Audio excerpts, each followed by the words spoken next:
When people dream big and stall, it's not as simple as them just not wanting it badly enough, okay? This is a neurological and a nervous system response. So let's actually talk about what's happening in your brain when you procrastinate. They say procrastination is some form of laziness, when it's not.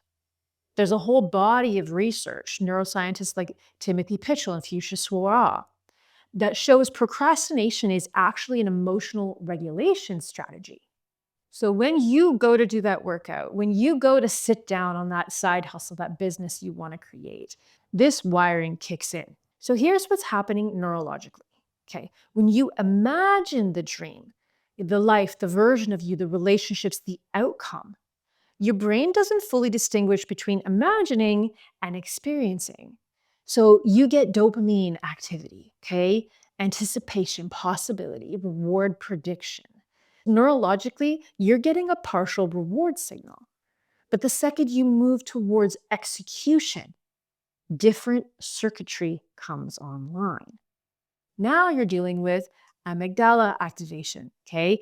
Threat detection, salience network, scanning for risk, cortisol release, stress mobilization, prefrontal disruption, reduced executive clarity under stress. So now instead of, this is exciting, your system reads, this is exposing. Anytime you move toward more, you're not just taking a step toward a goal, okay? You're activating that entire system. And this is true for everyone.